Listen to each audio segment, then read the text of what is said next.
want you to answer those questions is in the Rubio. What's your name? Where you from? And how do I call you? And also anything that you want me to know. Okay. And since we don't have 13 students here, right? Actually, I like this because before when I was teaching the IMBA, I think there's like about 30 students or so, but we have only 13 students, so I like this small class setting. So without further ado, so please answer those questions for me, so I can get to know you, and rest assured I will get to call you, okay?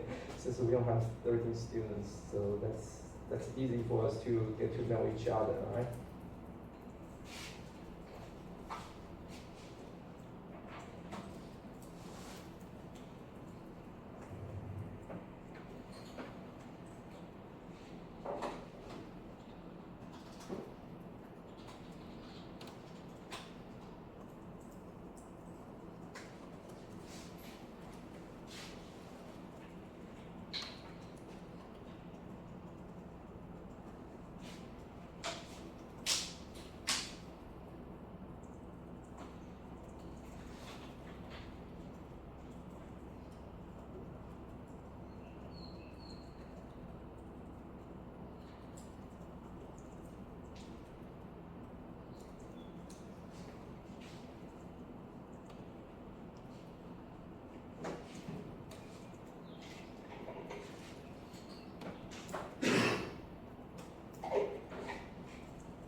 Okay, nice to meet you. All right, so let me ask you, like, what concentration or what program do you actually study? I mean, I know you're in IMBA, but are you in marketing? You pick a concentration? You mean before or the Uh, current one? Yeah, the current one, right? Actually, it's because I used to work in the supply chain, in the logistics industry. Right. So I kind of tend to focus on the supply chain management aspect. Okay, so that's us, right? We are in the logistics Oh, yeah, department. Department of Logistics, yes. Oh, okay. So that means you join us or no? I'm just wondering. Okay, good. Nice to meet you. All right. So no one is Josephine. Hello, so Josephine. And you're in which concentration? In marketing, finance, business administration, or something? I think I have no specific concentration in IBA. Oh, okay. Yeah, So it's still yeah, wondering about it. Yes. Okay, good. Thank you. All right. Next one is.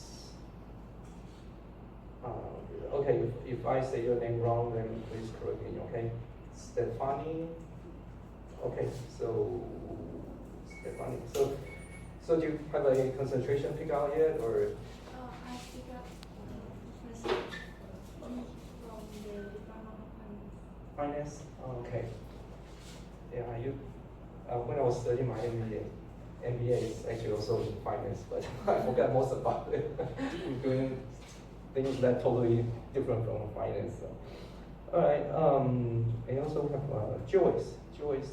Okay, and Joyce, you were in marketing, right? Okay. So you have a professor pick out No, already. I haven't. Oh, okay. So okay, that's good. All right, welcome. And Richard. Okay, our TA, right? Okay, so you were. Oh wow, you make a switch, right? Engineering now to management. Okay. Right. Yeah. So is there anything you want to just talk about yourself? Yeah. Other than you are TA. No. No? Okay, then that's good. We have time to get to know each other better. All right, so then we have William. All right, hi, hello. So So what years are you right now in the IMBA? I'm exchange student. Right. Staying for one semester Okay. in France. It's like the end of my first year of master. Oh, okay. So that means are you gonna stay for another semester or this semester only? Wow. Okay. So how do you enjoy life in Taiwan so far? Very Oh, good. okay, wonderful. Good to hear that. All right, and then we have Jojo. Okay, hi, hello, Jojo. All right, so okay, you probably don't have enough conversation. Okay, so you're from Taiwan, and what concentration are you? Are you in marketing, finance? Or do you have one pick out yet, or not yet? Okay. So what year are you right now in IMBA? First year or second year? Second semester. Second semester. Okay, good. All right. So and then may I ask you your name? Muskan. Okay, I'm sorry. Is it okay if let me give you more time? So right now we're using the Rubio to to give me your information. So let me give you the 5 minutes. I think that should be long enough. So would you answer the question like what's your name, where you're from, and anything you want me to know? Okay, good. All right, so now I'd like to talk a little bit about myself. My name is Gary Chen. Okay, I allow you to call me Gary, okay? I'm not all that formal, so if you want to call me Gary, that's fine. I'm from the Department of Logistics Management. Actually, it's my 7th year or so here at this university. Okay, so here just give you a little information about myself. First of all, I'm a Taiwanese, okay? But I went abroad when I was a kid, so most of my education was actually done abroad. So my Chinese proficiency is about elementary school level, depends how you look at it. So I got my Bachelor of Science in Biology from Purdue University in US. And then I got my Master's in Computer Science from UT Arlington. And then also MBA from University of North Texas. And finally my PhD from in Industrial Engineering, also from UTA. So my background is a little diverse. Looks like I'm not really concentrating in one particular area. So I can relate to you that you want to switch to engineering to management or something. I'm actually a person like that. Okay. Here's my professional career. So after I got my degree in computer science, my official job is at a company called Motorola. Anyone heard about this company called Motorola? Okay. Do you know what they made? They made what? Cell phone. Cell phone. Wow. Yeah, they make cell phones, but now they are not called by Motorola name anymore, right? What do they call those names? Called Motorola. Moto, right? Yeah, I just find it weird. Okay, they make it short. They call it Motorola. Okay. Yeah, they were making cell phones, and back in 90s. Okay, back in 1990s. So how long ago that was? Was that about 20, 30 years ago? Motorola is actually like an Apple today. Do you know that? The market share for Motorola, I don't know if it's as big as Apple or even bigger. Okay, because right at that time, the Motorola is you can say the number one in terms of the market share, and the products they sell is actually they sell it like a hotcake. And then we spent about 1.5 years at Motorola, and at that time I was working at the department called this business unit. We call it cellular infrastructure. Okay, cellular infrastructure. Make it plain and simple. What's a cellular infrastructure? Is we're making the base stations. Base station. Do you know what the base station is? Okay, the base station. Okay, to put it in simple terms, when we make a phone call, right, it sends out signals. It sends out the wireless signals. And then who received the signal? What received the signal? It's the base station receive the signal, okay? And then from there, the base station will give it to will send it to another equipment. It could be, another network, or it can be another, okay, we will see a picture later, right? So I save it for that. So that was my work. I was working as a software development engineer at Motorola, and at that time, we were making the base station. At that time, we're still working on this thing called CDMA, that kind of thing. CDMA is what we call a 2G technology. So you have heard about G, right? 2G, 5G, right? You know what, just quiz for you. Do you know what G stands for? Okay. Good, okay. I'm sorry, I hear something here. Okay, good. Generation. Okay, so well, this, I think this is some common thing we probably want to remember in life, right? Because now we're talking about 5G, 4G, 5G, right? Right now it's 5G, and maybe 6G is coming out soon. So G is actually stand for generation. So 5G, but at that time I was working on 2G. So, and that was back in the end of 1990. So that's again, that's almost 25 years ago, so you can guess my age, right? And then also later, I spent about 6.5 years at Nokia, and I jumped a little bit too soon. Yeah, then later I work after Motorola, I work at a company called Nokia, and I'm sure you heard about this company before, right? Nokia. Again, they have many cell phones, but they actually make it more than that. Okay, but with Nokia, and Nokia that time also, I actually work on cell phones. I work on a cell phone called 6200. 6200. Maybe you can Google that. 6200 is the first edge phone in the world. Okay, the first edge phone, and edge. You probably wonder about that. That's 2.75G. That's kind of between 2Gs and 3G. Okay, then there's a phase called 2.75G, and again, between 2G and 3G, there's one you can call a mobile phone revolution. Okay, first of all, I'm sure most of you are born after 2000, right? Okay, I'm not going to ask you that your age, but to put it simple, plain and simple, back at that time when I was working at Motorola or Nokia, or at least at the very beginning, the mobile phone is used for what? Can anyone guess at that time? 20 years ago. What's the primary function of mobile phones? Make a call. Make phone calls, right? Make phone calls. It's only later, around maybe say 2006, at that time when the iPhones and then later Androids come out, then people start using phones for what?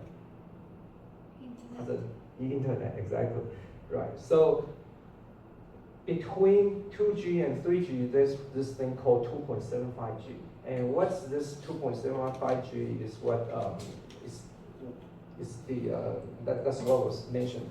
At that time, we were developing this thing called edge phone. And that edge phone is to bring internet to mobile phones. Because at that time, phones is mainly used for voice, for making phone calls. Okay? But later they have this idea about combining internet with mobile phones. Okay? That's what we have today. We have phones that now, I think the primary function is not to make phone calls, it's to serve on the net, okay? Yeah, so 2.75G is kind of the transition period between phone calls and internet, okay? So maybe I'll talk a little bit about that later. And also I worked for a company called Siemens. After 6.5 years at Nokia, then I worked at a company called Siemens here, Siemens Postal Automation. So at that time we are making the automation, those automation equipments for the USPS. USPS, that's the US Postal Service.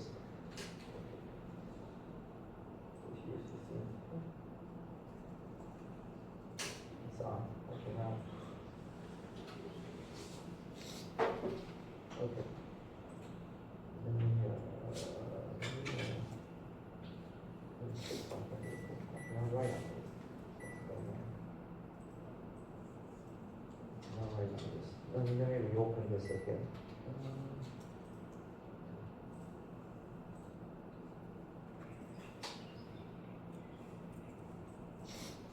Oh, I know why. It's not, it's unlicensed. All right, I have another way to solve this. Another way to solve this problem. All right, so.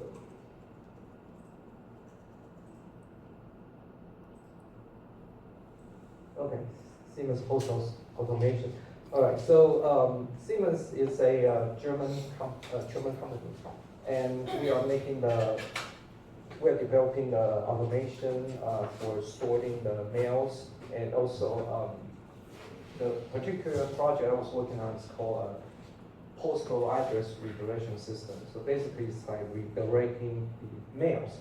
Okay, so like for example, the mail is supposed to be delivered to the old address. You can get redirected to the new address, okay, all through the system, right?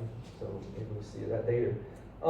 So after about a little bit, more than 10 years, more than a decade, I move on, okay? I moved from the industry to academic setting. So that's just, at that time, I came back to Taiwan and first worked at Chongyang Christian University. At that time, I was working at the Department of Industrial and Systems Engineering. And a little bit, for a short period of time, I worked at the Yuntech, okay? Also at the industrial engineering area. And finally, I came back to Kaohsiung and working at the Department of Logistics Management, all right? So that's basically my professional career. All right, so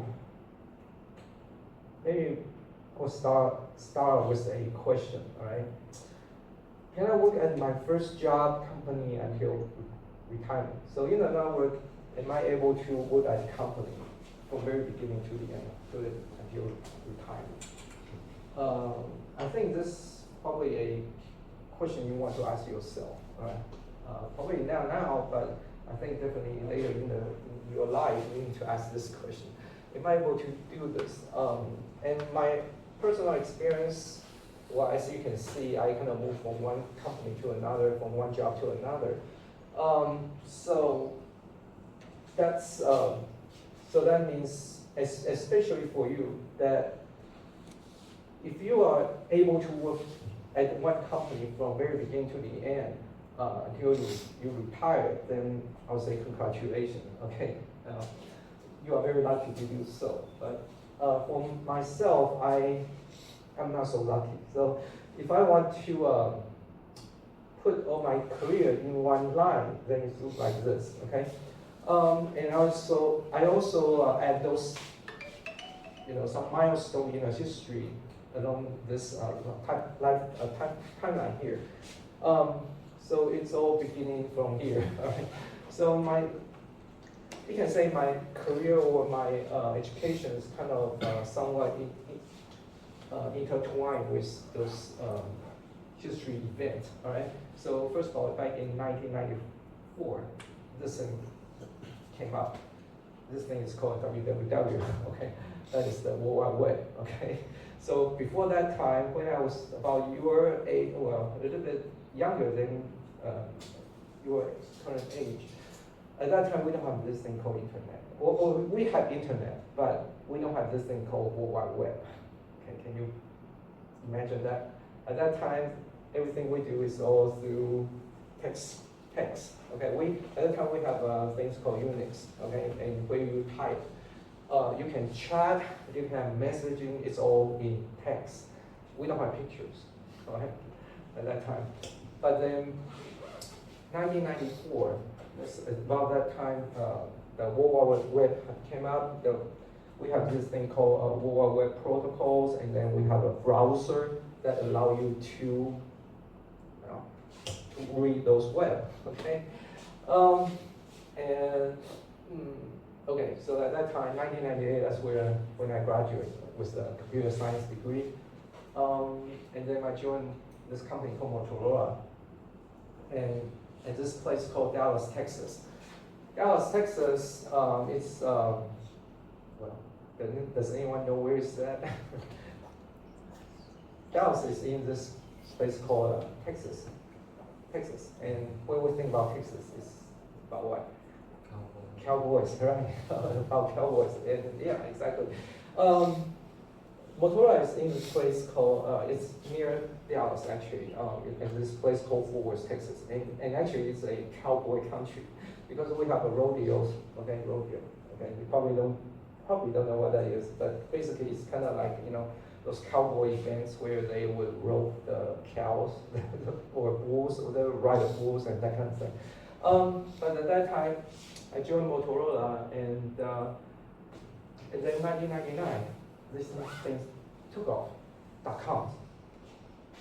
So I don't know how many of you have heard about this term called .com bubble, okay? But back in the end of 1990s, okay, there's such thing called .com. So at that time, every company want to be on the internet. So at that time, it's like, if you are like some sort of .com, then you probably will get some funding, and then at that time everyone is just so crazy about .com. Okay, so at that time the .com took off. I guess it's this bubble burst probably much faster than everyone had imagined. So the bubble burst. So then the a lot of .com companies crashed, right? Well, at that time I got my MBA. I don't know if it's a good time or not, since a lot of companies at that time, especially in US, at that time it's kind of a hard time. A lot of companies, they lay off plenty of people. In 2003, okay, here's one phone from Motorola. So some of you mentioned about Motorola phone, right?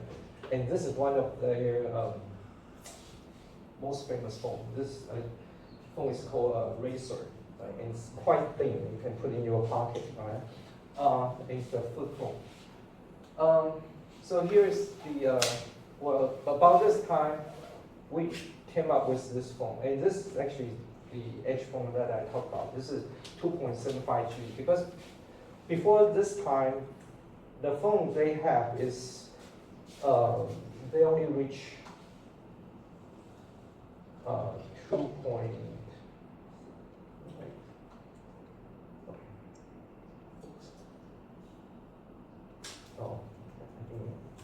2.5G. They only reach the speed of 2.5G, but after that we have a 2.75G. So the only, or we can say the major difference between these two is that 2.75G, the data speed is faster. Okay, the data transfer speed is faster for 2.75G, and this is what we come up with, 2.75G. But also around this time, I experienced layoff, okay, from Nokia, okay, and those layoff has these reasons, okay, even though I'm not sure I agree with those reasons. The first time the Nokia layoff is because we have and also this is something that maybe you might experience later in your life, in your career life, that is, they like to call company restructure. You heard about this term? If some of you have worked in the industry, you probably heard about this before. Company restructure. So But you can think about around 2005. At that time, Nokia is actually they are the number one in the mobile phone market, but they still they still have this they still carry out this thing called a layoff. So it's not exactly have something to do with whether they make money or not. At that time, the first time I got laid off is actually have something to do with politics, corporate politics. Because at that time I was working for at the Dallas headquarters, but the new VP, the new vice president, actually had her headquarters at this another city called Boston, and basically there's two group of people. They have some sort of crash.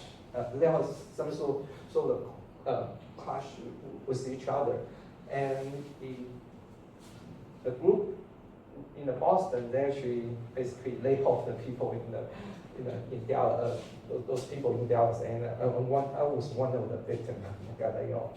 So that's the first time layoff. But fortunately for me, I was able to find a job within Nokia, and then I don't know if it's a good thing or not because I only survived there for 1 year. Then later we have another layoff, and the second layoff has something to do with this thing called outsourcing.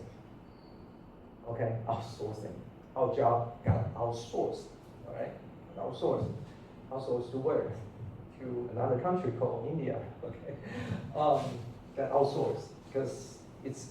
I think at the time they estimate like for our salary, one engineer in the US they can hire 3 to 5 people in India or something like that. So our job got laid off. All right, so then later I worked for Siemens, all right, and fortunately for me, I got a job right after the layoff. I worked for Siemens, and Siemens is a company that make postal automation. They make a lot of things, okay, and postal automation is one of the things that they make. But later on, recently I checked their website and find out that another company that purchased our business unit. So basically, it's no longer belong to Siemens. Right now, there's another company called, I think the name is called Kerber, a German company that bought our business unit, the postal automation. All right, so the rest of history I spent in the academic world, so I'm finally here. All right, so here's the little history, right? The World Wide Web.com boom and .com bust. And this is Dallas, right? Dallas a modern city, but probably doesn't have that much culture to it, right? So corporate, right? So in terms of the corporate environment, like I have mentioned that a lot of maybe later in your career life that you would experience this thing called